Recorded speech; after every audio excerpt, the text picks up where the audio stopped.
Hello and welcome to Wake and Jake. Myself, Jake Storielli, Big Baby David producing, and special guest Justin Penik as we enter arguably the best weekend of football of the year, which some people say about last weekend, and I think we're going to let's pivot. Bust that myth kind of quickly because the wild card kind of let us down again.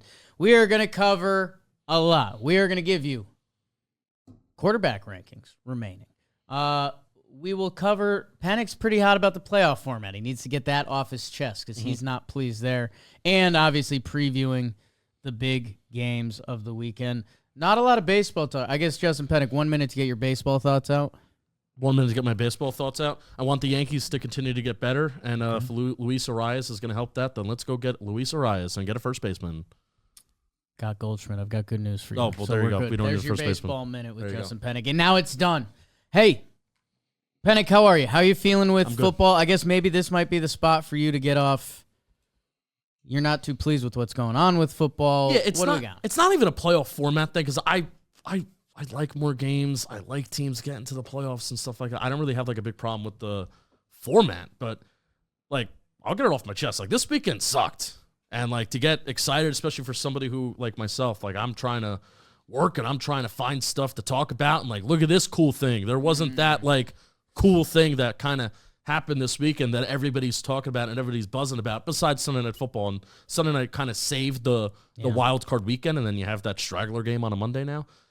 So I wasn't thrilled with the entertainment quality and the product that the NFL kind of put out because really like I am the one to typically say wild card weekend, one of the best weekends in sports, and it was not that.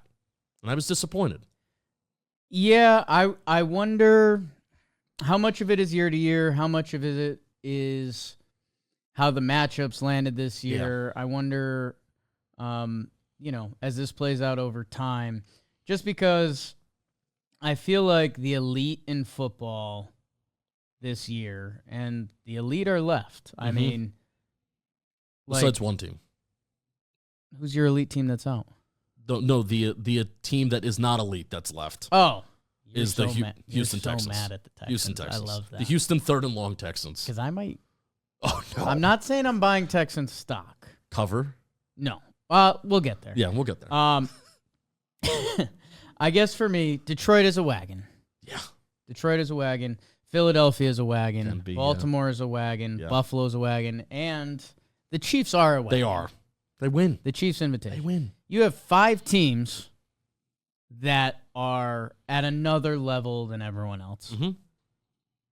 With 2 buys, that means you're going to have 3 teams playing, not against each other, that are wagons. Yeah. So that formula, and those teams are 95% of the chance going to be at home, and there's also another percentage points that it just doesn't matter because they're such better football teams. That's part of the wild card formula that's just not working for me right now. They're not going to get rid of it, so I'm not really sure of the answer. No, because that's the thing where there are certain times where I watch the NFL, and even when it's a close game, and I'm not talking about, well, Justin, you just won a close game.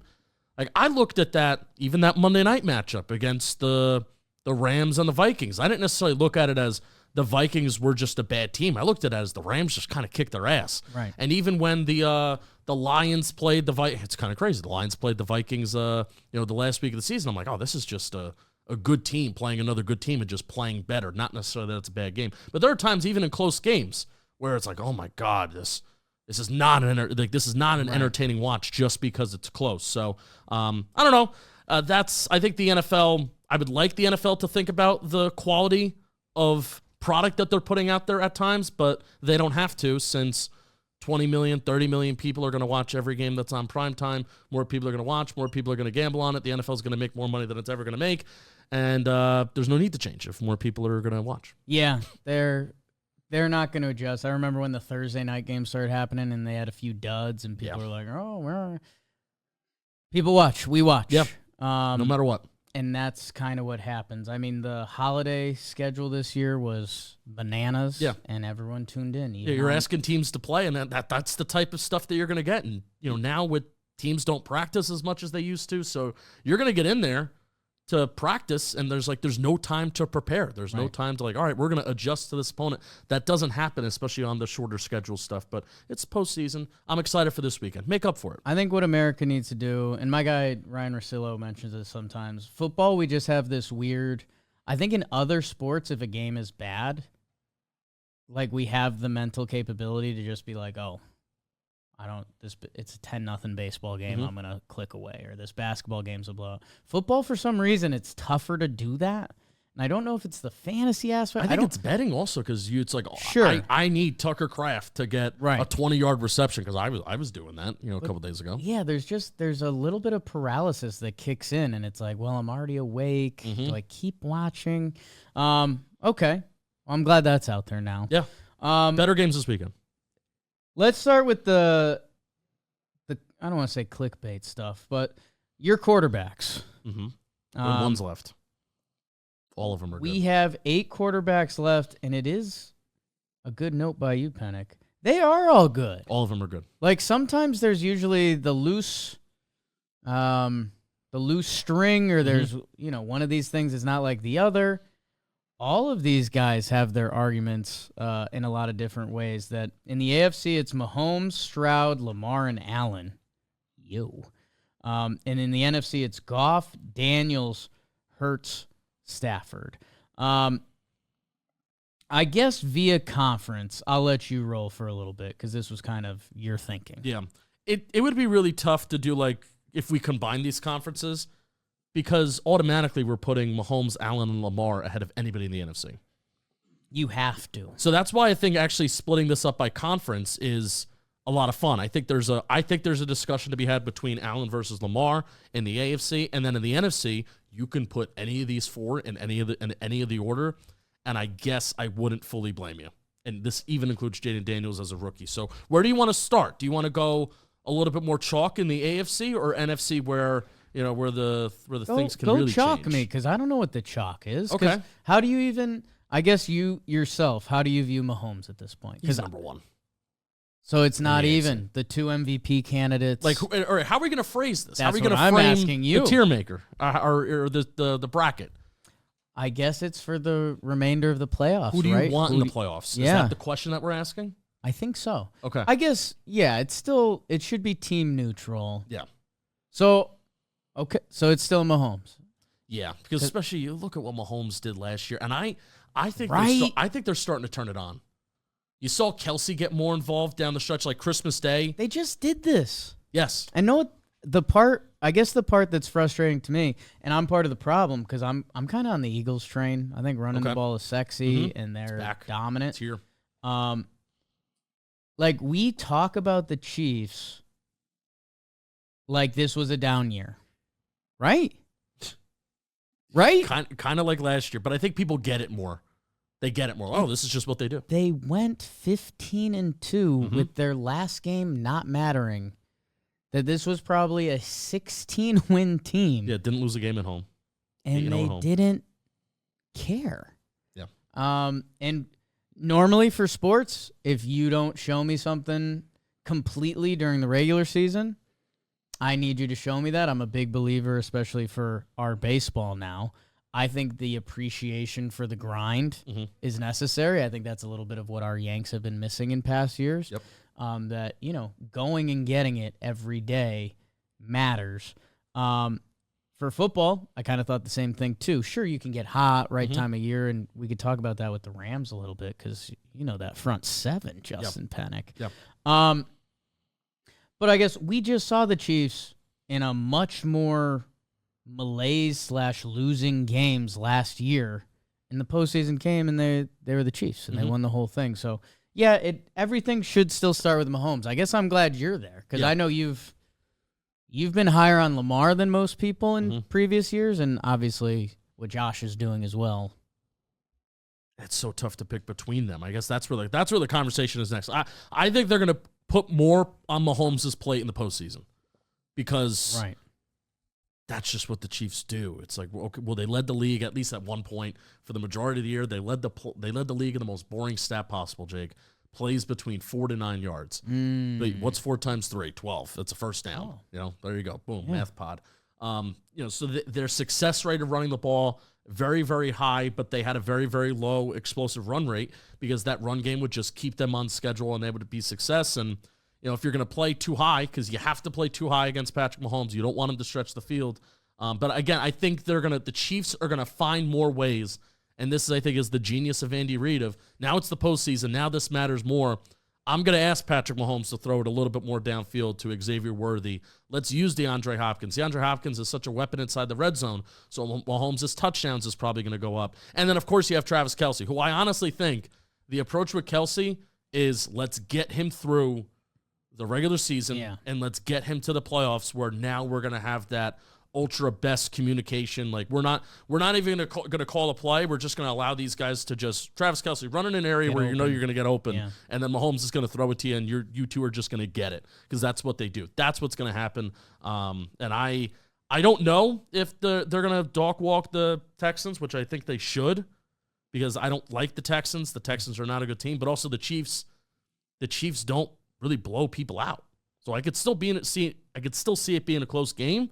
But the Chiefs, I think, are going to control the game because that's what they do. Let's finish the quarterbacks. Allen or Lamar?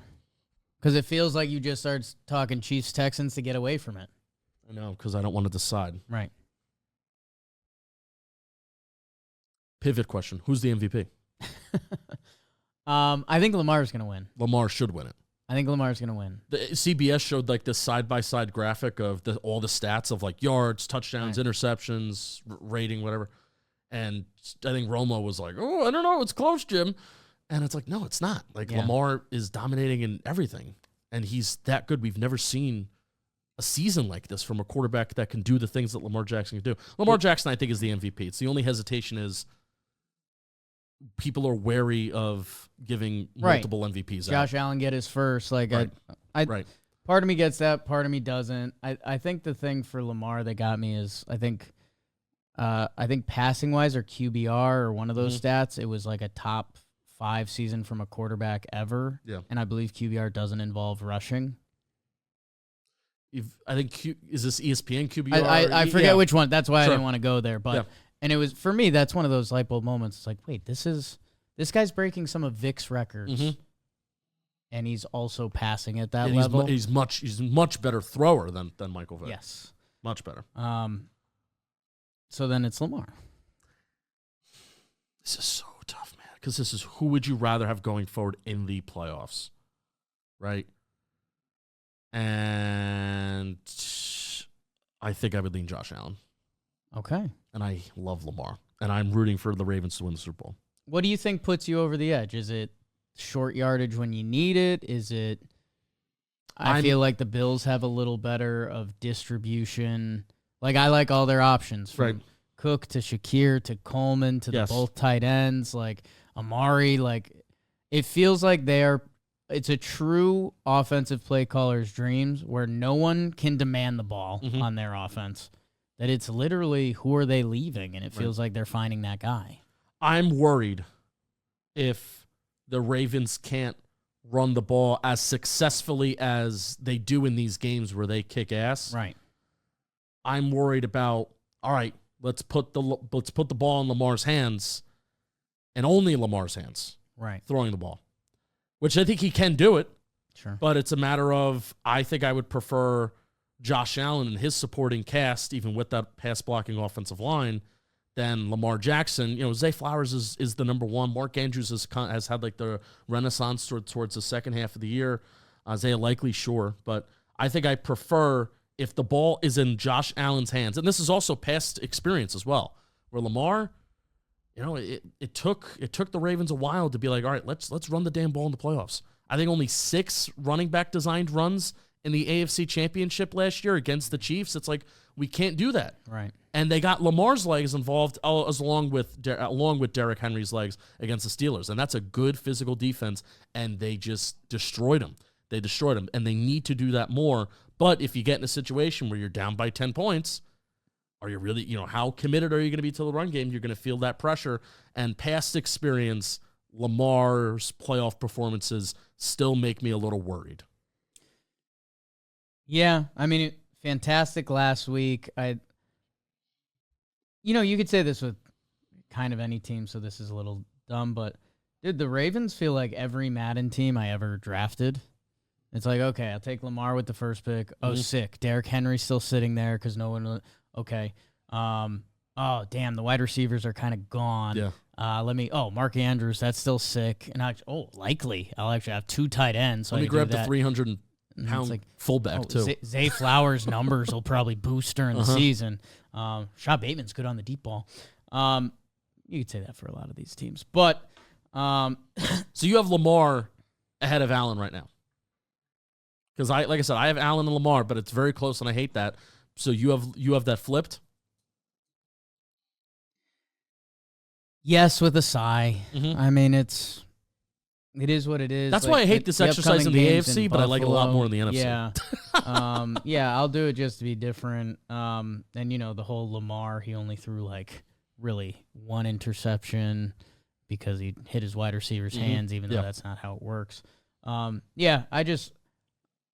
I fell in love with the Ravens. They were my Super Bowl team until I saw the Eagles remember that they were the Eagles earlier on this year. But yeah, I would do in Stroud, tough grouping for him, and we'll talk more about him in a second. NFC. This is fun, Penik. Yeah. Because you've got my guy, Jaden Daniels, which you've accredited me with fully. Yep. I think so. Goff God. Hurts, who's an interesting case right now, and old Graybeard, as Scott Van Pelt started calling him, Trev's friend Matthew. You know what? I'm going to cut you off at the pass a little bit because I know who your number 1 is. Yeah. And I think it should be a consensus number 1. I think it's Stafford. I totally agree.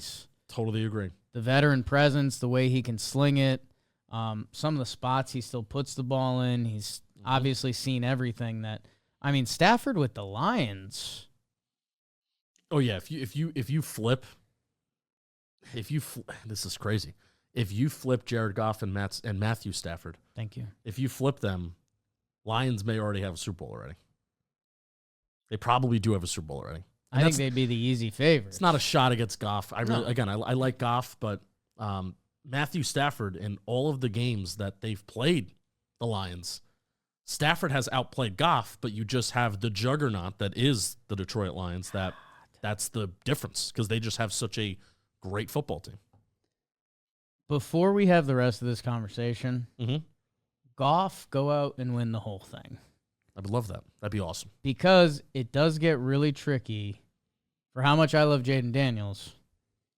If Jaden Daniels was on the Lions, him and Jahmyr Gibbs running around together. It feels like that offense has another asset, which is really rude because Goff is very good out of the pocket. That's still so much of this game. And so much of the Lions is get the ball out of your hands quick. That's so much of what they do. They don't like to hold on. Jaden likes to hold on to the ball. Jaden's just a dude. Yeah, he's incredible, man. And how cool. And he might be the other one you wouldn't trade with Stafford because the Commanders need him to do everything. Right. Where Stafford doesn't have as much as that in him as he used to. And then I guess the other example here, Hurts on Detroit. It's just a different team, and you'd rather have Goff. So you just went through my 1 through 4. Yeah? Stafford, Goff, Daniels, Hurts. I think I might be Daniels over Goff. I love that. I know you love that for me. Yeah. Because it's a little aggressive. There were 2 teams in the NFL that scored on over 50% of their drives this year. It was the Lions and the Commanders. A lot of 4th downs. A lot of 3rd downs. Avoid 3rd down. Yeah. Hey, Hurts for what the Eagles do is beautiful. But he doesn't make that. Do you think Jalen Hurts can make that throw for you? That's the thing with Hurts. I think Hurts can make that throw, but it's within the scope of them hammering the run. Right. And it sets up those 2 plays you need to make. And I do think he can. Dude, the year Hurts took off, was that 22? Yeah, but everything worked. And Correct. you thought, I thought that he was going to be like, all right, he's like, this is only way up because you have Brown, you have Devontae Smith, Right. and something, Steichen kind of left. And we Yeah. haven't seen that Hurts since. Well, it's sometimes we have expectations for teams or players that it's always like this, and it's not. Hurts showed me that. He showed me this. For everyone on YouTube, I'm using my hands up and down. Yeah. Bad for the podcast. Subscribe. That life's not always that way. And I was begging in Penik. I consume a ton of football. Advanced football guy, not having played. I am worried about my own knowledge sometimes. The Eagles are a running football team. Yeah. They have the monsters of all monsters on their O-line. They signed a pretty good running back. They did. What Hurts can do running the ball. And with those wideouts outside, they showed during that 2022 breakout year, Hurts, there was a couple times he put in the bucket, and I was like, damn. I was like, okay, this is what he kind of needed to show, and he showed it, and that's what made the Eagles special. It felt like for 2 years or a year and a half, they started with Hurts and were like, all right, let's get Hurts going, and then we'll figure out the offense. And it's like, no, you're not built that way. Right. And in a polite way to him, he isn't either. But, there was times, some of the throws he made in that 22 season. Right. I know Devontae's a special pass catcher. I know Brown's a freak and a special pass catcher and a reader of sorts. He loves reading. #1 book. Annotated and everything. That's how I knew that he actually read it. When I saw that it was annotated, I'm like, all right, you read it. Know what I knew? Just the condition the book was in. Yeah. That's a book you travel with. I love Hurts' fit with that team. I think if you were ranking these quarterbacks being pure, I think Hurts would be last. Right. I would take Jaden over Goff just because I've been on him from the start and doing that exercise. And you want to talk about Jaden lines? on Detroit, I don't think they take a step back. No, they go forward. And you want to talk about lines. The Eagles can do whatever they want because of their offensive line. Look at that first touchdown to Jahan Dotson. 7 seconds on the pocket. You could read that A.J. Brown book in the pocket. Same thing with Jared Goff and the Lions. Ben Johnson, and this is Bobby Skinner's got a question about Ben Johnson's future as a head coach because you're going to go somewhere and you're not going to have that offensive line. Right. That offensive line, you can do anything that you want. If you're a football guy out there and you're drawing up plays, another thing that Bobby says, if you're a football guy and you're drawing up plays about, I can have this motion and this many receivers out there and my quarterback, we need to wait 5 seconds for this long, deep developing play to develop. But then you have to remember, oh, crap, well, most offensive lines are bad. Well, you don't have to do that if you're the Eagles and the Lions. But I think Jaden Daniels, out of all playoff teams this past weekend, I'm pretty sure the Commanders had one of the worst win rates or whatever. Their offensive line performances was one of the worst. At least from Saturday and Sunday's game. Vikings' offensive line was also pretty bad. But Daniels, you didn't even notice it because Jaden Daniels is that dude. He's cool, calm, collected. He can make guys miss. He can run. He can improvise. He does what he does. And he doesn't have that great offensive line yet we're still putting him up here in this conversation with Goff and Hurts. I think there's so few dudes or chicas in the world that are just actually on a different level. For whatever that means, whether that's intelligence, whether that's athleticism, whether that's composure. Jaden Daniels, I think it's different. Dude, me and BBD were laughing. They brought Mariota out for the hard count on 3rd down. Why? Jaden Daniels was laughing with the opposing D-line afterwards. It's his first playoff game. Did you see him on the... And then he stiff arms the D-end Clancy, who was playing out of his dome to get the first down to end the game. The only thing Clancy's able to grab is the towel off his backside. Tough. Did you see after the kick? Calm. Yeah. Dude. Didn't jump up and down. All right, we're going on. Moving on. He was yanking Wagner's chain. Hall of Fame middle linebacker. He fell on the ball. That dude's different. Yep. And I like that. He's going to be a pain in the ass for a very long time. Yeah, And I hate that. I tried. Commanders would be that one team that's like, all right, well, we're gonna match up well. We're gonna match up well against them, and I'm talking about my Giants, of course. We're gonna match up well against them. We'll get 2 wins, and we know that we're gonna have at least 2 wins in the division. And nope, not anymore. Let's get into the action a little bit. Mm-hmm. And we're normally a chron pod here, chronological, which means it would start Saturday with Texans and Chiefs. Here's what I'll throw out. Yeah. Texans had how many sacks last week? They had a lot, man. And it was from a couple different players, inside, outside, whether it's edge rushers beating tackles or them running those stunts and twists up the middle. That's how they won. If the Chiefs have one weakness, it is their tackles. The Chiefs haven't played in a couple weeks, like even the starters. I think now 24 we're looking at days. 3 weeks now. Right. Yeah. If you include the starters not playing, holy smokes. There's a recipe. I think the other thing I like for Houston that's a little bit of BS, but could be a thing. Houston came into the season with expectations. They were kind of huge. They wanted to be kind of the Lions. Yeah. Like, this is the year the Texans are going to win 14, 15 games, and we're here forever. Stroud is that guy. We added another wide receiver. Like, here we go. That didn't happen. No. Also everybody that hurt. The wide receivers, people are hurt too. They got hurt a lot. They just could never get it going. The running game went missing at times. Slowick went from future head coach to is he getting fired? Yeah. They got a little zombie to him. If this wasn't the Chiefs and Arrowhead, which does deserve some credit, I would have a little more Texans. They're dead men walking. Their season was done.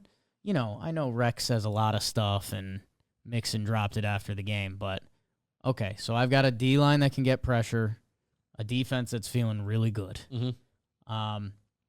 Stroud in the offense, what felt, again, got just weird for a little bit. Yeah.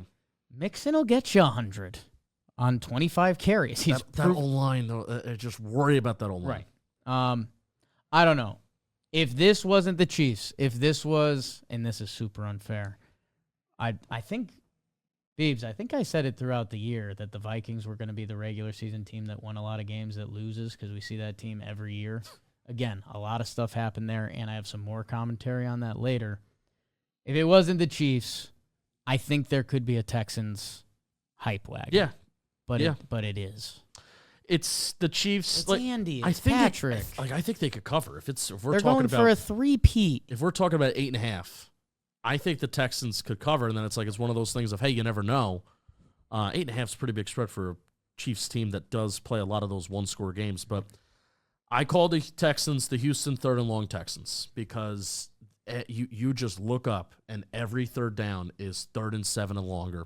They led the NFL in average to-go distance on third down, and they might have even led the NFL or bottom quarter in the NFL, bottom 5 in number of third downs faced, which that's not a sign of a healthy offense. When you're an offense that is facing constantly third down, especially when that distance is great, that's not a healthy offense. That is a inefficient offense. And they kind of relied on C.J. Stroud to play hero ball on third down last year, and he did because he was just that freaky. Right. And C.J. Stroud is still good, but I think the offensive line has taken a step back. Plus, it's a whole year of, hey, we kind of figured out what you're doing. Plus, your wide receivers are hurt. Even Nico Collins has struggled with injuries throughout the year, so you never know if he's the same. All these guys are beat up this time of the year. No Tank Dell, no Stephon Diggs. All that stuff hurts. So the Texans, I think this has been like a kind of look yourself in the mirror season and be like, hey, maybe we're a little further away than we thought because we got to take care of this offensive line. But what does win in the postseason is a pass rush. And that is the thing that could set this game in a different path. But you have to also be careful with your edge rushers because if you're going after the quarterback, Jake, What is Patrick Mahomes going to do if your edge rushers come too far upfield? We're going to go outside the tackles. We're going to improvise. We're going to run, and that's what Mahomes can do very well. So it's a tough game plan and approach for a pass rush like the Texans that's feeling hot. Every game, Joe Mixon had 20 carries, 100 yards. Yeah. They lost 2 of those games. Except one, Detroit. 25 carries for 46 yards. Boy, Joe. it's not good. It's not good. And that's a really good team. The Chiefs and Chris Jones. And we talk about Mahomes, but it really is the last 2 years. It's the Chiefs' defense that's right, and they're there again, if not better. Right. Eagles commentary. I think we move on because let's be honest. Yeah. I mean, it's I think the Chiefs are going to win. Reed. Everyone thinks Andy's got more up his sleeve. Everyone thinks Patrick has it. Everyone thinks Travis. Yep. They're going for a 3-peat. It's never been done. They're rested. They've been there. And then if they lose, then we're talking about how should they have sat that long? Or? Yeah, it'll be interesting. It'll be interesting if they start slow and Houston can put something together. At the same time, I don't know. My Broncos punched the Bills in the mouth. Mm-hmm. That ended pretty quickly. Yeah. In Arrowhead, dude. I might take the Chiefs just to do it. Staying chronologically. Mm-hmm. Commanders Lions. I just said a lot of stuff about Jaden Daniels. We just talked about I guess we haven't talked about how truly good these Lions are, but it's kind of why we use them as the example. If you put Stafford, if you put Jaden, if you put someone else, and it shouldn't be a shot at Goff, who had 4,600 yards, 37 touchdowns. It was more so meant to be compliments the other way. Yeah. At home, traditional bye week, a city that is as thirsty for it as anyone, a Commanders team that I like Jaden. They're never out of it, which is good. The defense has been a little sus all year, and this is a team that barely survived the Bucs on basically a jet sweep fumble. Right. This could just be a Jimmy's and Joe's game. Lions are a better football team. Doesn't mean that the Commanders are not a good team. Doesn't mean that they're not an ascending team. And they're not necessarily like a young team that hasn't been there. This is a team where Dan Quinn and Adam Peters brought in sports buzzword. They brought in culture guys. They brought in like veterans, and they signed them to 1 or 2 year deals. They brought in Bobby White. Why does a team like the Commanders, who had the 2nd overall pick, need to bring in Bobby Wagner, who was on the last legs of his career? Well, this is why. Because if you have a young team and you have a team that, all right, well, we need to go in a right direction. You bring in a Jeremy Chin, on the back end, right? You bring in a couple of these pass rushers that you had in Dallas that were 3rd or 4th on the depth chart, but now they're going to be, number 1 for you, like a Dante Fowler, I'm pretty sure. So maybe I'm getting that name wrong and I'm getting my edge rushers confused. Huh? Yeah. Former He's Panther? in on every play, yeah. Former Panther and Southern Illinois Saluki. Holy cow. But that's why you do that. So this isn't necessarily like a young team. You think it is because they're rebuilding, right? Or retooling. This is not a rebuilding. This is really like a retooling year for the Commanders. But like I said, I think this may just come down to Jimmy's and Joe's. I think the Lions players are just flat out better offensively and defensively than the Commanders. But Jaden Daniels is an X factor here. The amount of points that the Commanders can score as an offense, also an X factor. Aaron Glenn does like to blitz. You play man coverage in the back end. And Jaden Daniels, if you blitz him, that's a quarterback that could burn you. Yeah, the only chance for the Commanders is Jaden taps into something even more. Right. And I'm, every 3rd down, he finds a way to leak out. And he would have to do something truly special. I'm interested to see if he taps into his legs a little more. Like we saw Lamar last week. Mm-hmm. What was it, that first drive or first 2 drives? He ran all the design like runs 10 times. Yeah. That, for Jaden, that can be a safe place. It's interesting that he stayed away for it, but it's also what the defense fears. So I'm interested to see that part of his game. How much does he try to revert to that? Because it's where he can be special and different. Keeping up with the Lions, man. I mean, it's a race to 30 points. Field goals are failures. Race to 30 points. That I don't think the Commanders fully have that. It'll be interesting, man. I guess in that game, and this is just the Chiefs' pedigree coming in, but for those 2 games with massive spreads, 9.5 points Detroit, I could see Detroit getting tight butthole a little bit more. If Terrion Arnold gets burned on the outside once and Goff has one of those, he's had a few games where he's actually put together a decent game, but he starts off and it's like 2 picks on the first 2 drives, and you're just like, hey, Jared, what happened? Doesn't have a ton here? of interceptions, but the games that he has the interceptions, they usually come just in like happens bunches. quick, and you're just like, what is this? And the city of Detroit with that just kind of buzzing, man, buzzing. That would be but the Lions are going to get 30. Yeah, and the Commanders, that basically means if you slip up on one drive, you're going to be up against it. That I don't know. It should be Chiefs and Lions roll and get ready for the next step. It'll be interesting to see. Zombie Texans.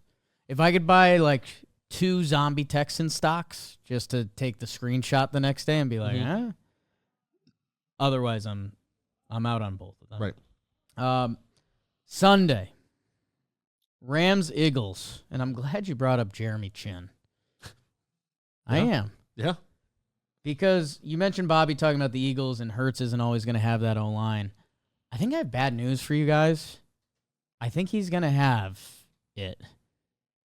Not necessarily the guys, but this year, Kelsey left. Yeah. And I know they brought in a great center, and they paid him, but they did that. Zach Bond on defense. All pro. He was like an outside linebacker edge rusher Orleans, for the Saints. like rotational. Yeah. The Eagles are doing stuff at another level that you mentioned Jeremy Chin, and like we've gotten better at this in the baseball world with it's usually retread pitchers that it's like, oh, they had him throwing a 4-seamer. Let's teach him a sinker. And it's like, wow, he had a great year. It seems like football might have a little more retread coming because it's tough because it's such a short lifespan. But Jeremy Chin, shout out. Zach Bond. I don't know. I think the Eagles are operating at a different level. Yeah. Your guy. Who's one of the biggest X factors this postseason? Please. Vic Fangio. Yeah. Defense coordinator for the Eagles. Yeah. One of the biggest X factors this postseason. No, it's tough. I can't claim Vic. I'll claim your a guy. lot. I can't claim Vic. I think a lot of other people have claimed Vic before me. He coached a lot of bad Bronco teams to an okay spot. Yeah. But that's for another time. Yeah. I guess, so the Rams, they have the pedigree. They have the coach. They have the quarterback. They have 2 wideouts that, while they've had them on the field, that's felt different.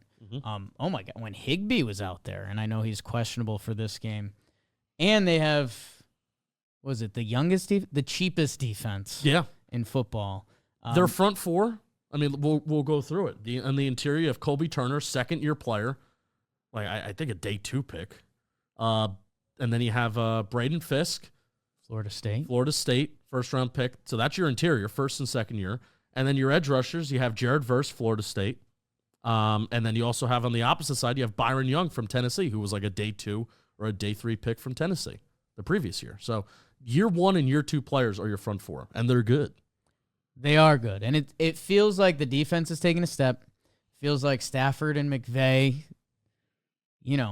remember McVay, like after they won the first Super Bowl, he was like, he might be going to the booth. And everyone was like, whoa, McVay, young coach. But it's like, well, if you time that right, you can kind of live forever. Like, dude, blows my mind when I turn on, whichever NFL game ends or starts. Whenever Bill Cowher pops up, I'm like, what? Yeah.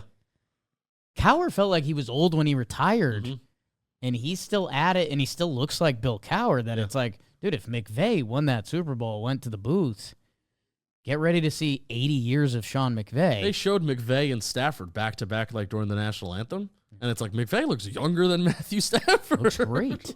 Stafford's got the gray man beard going on. So we've got the original Boy Genius coach. Yeah. We got Matthew Stafford. Who knows how many more rodeos he's up for. We got the wide receivers back. It feels like their defense is now an asset, which it didn't necessarily feel like that before, against the Eagles, who have dominant players in dominant places, both lines, Saquon. They can get any 4th and 1 or 3rd and 1 that they need at any time. That's almost not even a play for them.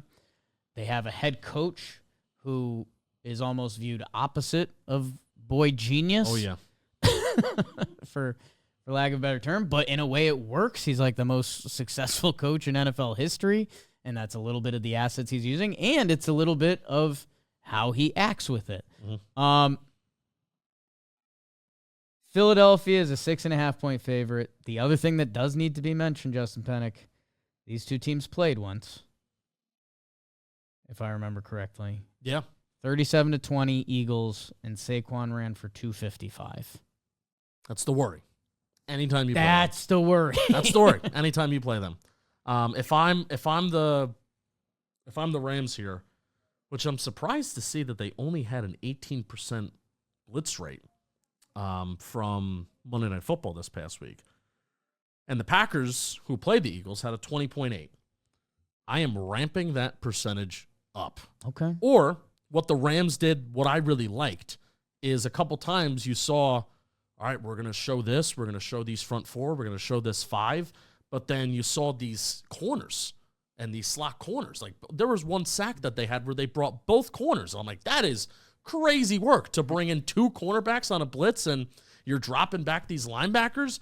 I think Jalen Hurts could crumble when he's being blitzed, diagnosing what's happening in front of him. He's done a good job with it this year. He's done decent because last year it was you blitz the Eagles and they don't know what to do. And Jalen Hurts will take sacks. It's not the same this year, but I still think there's a little bit of Jalen Hurts in there where if you blitz him, if you make him feel uncomfortable, and you put pressure on that Eagles offensive line numbers-wise, I don't know if the front four, the really talented front four, those first and second year players, I don't know how often they're going to win 1v1, mano-a-mano against the Eagles O-line, but if you put pressure on them and you show different looks and you pressure on them numbers-wise, that's where I think the Rams could have a path. But also, that Jalen Hurts throwing the ball, Saquon Barkley is the formula of this, because if you bring in a blitz and somebody is running behind Saquon Barkley and then goodbye, he runs for 55 yards. Yeah, and I guess, for the talented Rams defensive line, I think there was some thoughts that they could be a little light, or that was a part of the reason. Yeah. But everyone compared to the Eagles O-line is a little light. Yeah. So that's one of the questions. I think something that I haven't been able to wrap my head around, and this unfortunately ties to our friend Sam Darnold, is, okay, because I think everyone felt a little bad for Sam. I did. Pretty tough to end that way. Like, whoever you are, like, great story. Yeah, you should just feel a little bad for Sam. That I was wondering, okay, they played the Lions in Detroit. Anzalone comes back. I was just listening to my guy Booger on PMT, and they were like, how much of effect is that Anzalone? Like, he calls the plays. Is it just him being back? And he's like, he compared it to, and I don't think this is perfect, but it's cool. Booger McFarland said it. He said it's the version of a dad taking care of kids and mom goes away for the weekend. Mm-hmm. It's just different. Yeah. Like, we got this, but you don't. Yeah. At the same time. It's like when you've got that, it just feels different. Mm-hmm. That, okay, Detroit with that stadium and that big of a game and their defense, getting Anzalone back, where is Detroit's defense now? Because I know they had a couple tough weeks there, but when Sam played them, where were they? Mm-hmm. This Rams defense, we're now hyping them up. This young core that seems like it's solidified. And was it Les Snead or Wes Snead? Les sounds right. Les, I believe, who puts the Rams together. Is Les a name? What's that about? It is Les Snead. Good job. That him with McVay and putting a team together, and they had draft picks, and now it's all gelling. There is a world where Sam Darnold actually just ran into two good defenses at the wrong time that plummeted his season. Obviously, he was like struggling to get the ball out, and there was some other Darnold stuff there. I guess that's what I'm interested to see. There's a world where these Rams are peaking. McVay busts out all his tricks. Stafford busts out all his tricks. They can run the ball a little bit. If their defense is peaking and they're on the road and they played there's a recipe. Yeah. It could also just all be for naught if the Eagles give Saquon the ball on first down and get 8 yards every time. Yeah. And sometimes they don't do that, and it's horribly frustrating. It blows my mind. That's the worry. And I have a little worry too, because I'm a big Rams guy. I want my Rams to do well. I want Matthew Stafford to do well, and I don't want the Eagles to do well. But again, Vic Fangio being an X factor in this postseason, you're playing too high. A very dangerous thing in the NFL, Jake, is when you can play too high as a defense and then still stop the run, because you have Jalen Carter, you have Davis, you have, so I'll admit, some of these edge rushers, you want to talk about light, like Nolan Smith is light, and he's going out there and he's bull rushing tackles, and it's like, that shouldn't happen. And then you have Zach Ball, and Nakobe Dean got hurt, so that's a tough injury for them. But Zach Ball's playing like this all-pro who makes plays in coverage and in the run. So the Rams got to be able to, like, first and second down, and this is every football game, but I think particularly it's going to be big in this game. First and second down, you got to win. Avoid third down or avoid third and long, because then that's when you can have a pass rush. That's when you can have a defense that can really tee off and have some fun. So first and second down between Barkley on the Eagles side, and then also keeping Stafford out of third and long situations where maybe he can get hit up a little bit. I think out of all games this weekend, it's the first and second down is the biggest talking point in this one. Yeah, you almost have to, like, again, Sirianni kind of rubs everyone the wrong way. Even Philly fans rub him the wrong way. Like, you walk around that parking lot, they're like, just something bizarre, man. Like, this NFL head coach who's setting records, and he, like, proudly wears the Italian flag. You think, like, that's a very proud. The Italians are a proud people. Yeah. Let me say that. Philly, proud people. Mm-hmm. And for some reason, he just kind of can't stand him. There's a clip, I don't know who did it, but there was a little mini mic video. If the Eagles are going to fail or lose this postseason, who's to blame?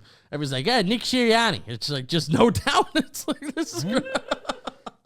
It's kind of wild that you almost need to, like, distract him with a flashy light. Yeah. That's like, hey, please don't give it to Saquon on first and second down. Yeah. Hey, don't talk shit to whoever. That doesn't matter.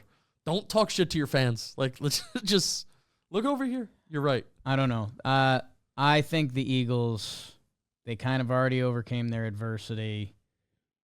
They already played a playoff game just to, like, ice that. Like, it's the no potential of one and done, I think, is actually huge for them. Mm-hmm. If they're going to win, it's going to be boring. That's what it is. Be. Yeah, because that's what they do. It should be. Yeah. Man, like, it's unreal. If the Rams can score early and make the Eagles play regular football, that's how they win. Yes. And that's insane. Yes. And the Eagles should not be baited into that, but it's almost like they have the coach that should be baited into that, yet they never do because they still win. I don't know. I think there's going to be a lot of people rooting for the Rams between Stafford's last ride. I don't think they're going to do it. I know. I just think this also could be a Jimmy's and Joe's game where Eagles roster young. They're also a young roster, but they're super talented. Super, super talented. I will say, I feel like both teams are very young on the back end. That I wonder. Yeah. I wonder if Stafford can take advantage of that more, or those 2 or 3 plays that they draw up. That's AJ Brown and Devontae. If it's going to be like, it's like sometimes you forget that those guys are on the team, and then they'll have those big games, and it's like, oh well, they got to give it to those guys every week, and that just doesn't happen. You know how the Rams just crack? It feels like Nakua gets the ball every other play. Mm-hmm.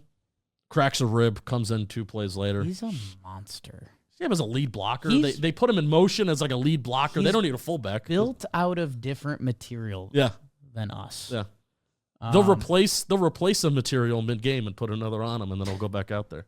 Just doesn't care. I think that is. Let's see if the Rams can make that a game. Yeah. There's a chance they cannot. Yeah. And the Eagles are so good on each D line that I think, even me trying to give the zombie Texans some love, I think me trying to give the Rams some love, I do think there's just too much of a ripple effect of seeing a team play last week and look solid. They also could just match up well against the Vikings, which I think they did beat the Vikings in the regular season too. So the other side of that Darnold conversation is maybe everyone just found out their weakness at the right time. It was like, get to Sam so those long developing plays don't happen, and it got exposed quickly. Now this game, Jake. It leaves us with one. It is the soup du jour. It is the game of the weekend. It's the game that could save the whole playoffs if some of these early games don't click. Ravens, Bills in Buffalo. It's listed as Baltimore by a point, so essentially pick them. But that's interesting because Buffalo, cold, pretty famously crazy fan base at this point. Bills Mafia. Saw the special on that on ESPN. The two MVP candidates at quarterback. It's the Bills feeling like they've reached a peak. They have a rushing game now. Their offensive options make sense. The Ravens, I mean, they early won me over for Super Bowl because I was like, if they can run like this, there's nothing you can do. And Derrick Henry almost getting 2 bills. Lamar, I don't know. I mean, Penik, this is where I'm interested to see what you say because if they played this game 10 times, it's 5-5. Man, okay, we fumbled this game, we lost. They fumbled that game, we won. That again, that's horrible analysis. But I guess what am I missing? What I think you're missing is I'm a little worried that there's some ghosts for Lamar. Okay. Pre-playoff appearances. The Ravens at times can be a very highly penalized team, and they get undisciplined. And if the game script isn't going according to plan, then we do things that we shouldn't be doing as the Baltimore Ravens. Okay. Like Lamar, I feel dirty saying that Lamar can't handle being down by 10 points, but he can. He can because he's that good. We just talked about how he's the MVP and he has the passing stats. It just makes them significantly less special. You're playing. If the threat of Derrick Henry popping one every single run isn't there, and you're putting Justice Hill in the game, it feels significantly different because their wide receivers don't horrify you. Even Mark Andrews, he's Mark Andrews, but you're not scared of the 70-yard play. No. That yes, where the Bills, they are still built on throwing the ball, that if they go down 10, it almost feels like bad news. It feels like, hey, James Cook, you're going to have to wait a little bit. Oh, now the game's in Josh Allen's hands. But he's more dangerous I think Cook's still more dangerous as a straight-up pass threat. Yeah. I think that's a fair thing to feel. Yeah, so, the Baltimore Ravens, they've been a highly penalized team all throughout the season. I just feel like the Bills can maybe deal with a little bit more adversity versus the Ravens. They kind of need the game to go their way. They need kind of the perfect game script from kind of start to finish to go their way for you to feel like they have that good shot. The Bill and both of these teams are so evenly matched where I think these offenses, they're both top 5 in passing and they're both top 5 in rushing. Right. I would give the edge to the Bills offensive line in certain areas as a pass blocking unit, but I think I would give the edge to the Ravens as a run blocking unit. So they're so evenly matched, and that's why the line is as close as it is. Little surprising that the Ravens are road favorites, but that's those are my thoughts on that. This is the game that I have getting the hardest read on, as you could tell for this whole weekend. It's okay. I'm kind of glad that's the answer, man, because They're good. Both these teams are amazing. Yeah. Both of these teams, if they ended up holding up the Super Bowl trophy in a couple weeks, we would say wow, that's a great team. Mm-hmm. They had a borderline, if not MVP quarterback. It's a team that's taking their lumps. It's everything you want. And it's for me, it's tough to go year over year with individual teams like this. This feels like Baltimore's best team in the Lamar era. Last year's better. Derrick Henry, man. Derrick Henry is the one big difference, but you had say what you want about Odell. Odell is a good receiver for them and what they were doing last year. They don't have that third receiver. You had Mark Andrews. You still had, the line was so much better. You had Kevin Zeitler on that line. I know Derrick Henry. I know. Derrick Henry. I know, but I think the defense was way more talented. Compared to 23 Odell? I know. Stop that. The team. I think the team. You don't mean that. The team was more talented. Jake, the Ravens last year kicked ass. I think they broke an NFL record for the amount of times that they beat teams with a record over 500, and they killed them all. They killed them all, and that's what makes that AFC Championship game so frustrating, or whenever they played. that makes that playoff Right. game against the Chiefs so frustrating because it's like, why are we only running the ball to our running back 6 times? Right. 6 times. And it's not like they were losing by 17, 20 points the whole game. Is this the Bills' best team in the Josh Allen era? I mean, they had yes. What was the year they had that shootout with the Chiefs where they lost in overtime and that was it? Their defense, that's the defense argument. may have been better, But it feels like they're better this year. but the 'Cause they line's can better. The run. run game, Yeah. I think they finally have very good symmetry and chemistry with Joe Brady. Even though there's no Stephon Diggs, I kind of feel like that's better for them. Right. We can spread the ball out a little bit more, and there's nobody going to be demanding targets.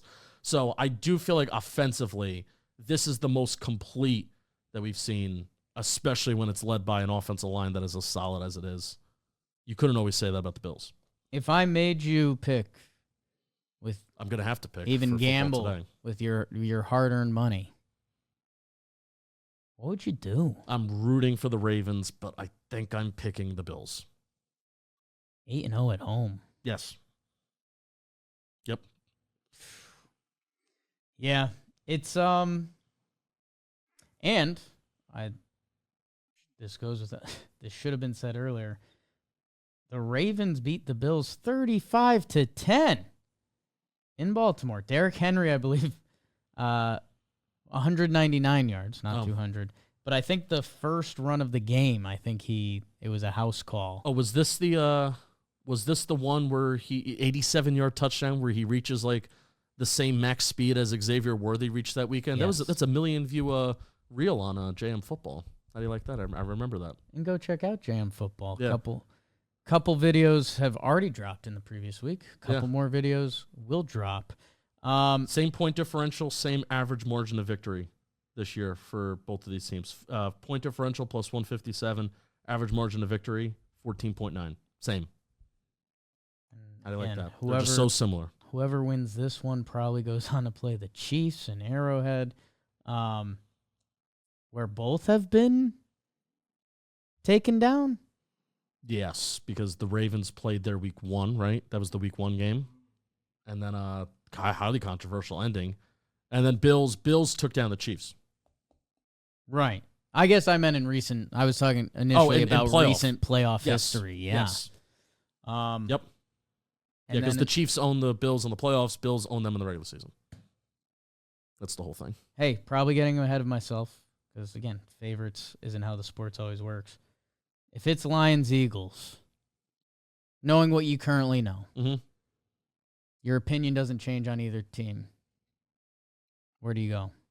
I think the Lions In Detroit? respectfully destroy the Eagles. Really? Yeah. I don't know. I think they destroy them. Run it on first and second down. Every time. And then if it doesn't work, then just throw it out to the running back and get him in space. When has it not worked? We'll see, Jake. We'll see, Pop. I'm excited for it. These are going to be good. I'm even more excited after having this conversation. This is the weekend. Yeah, this is the And weekend. College Football Monday, Penik. Get your scouting in. Ohio State's winning big. Giants need some.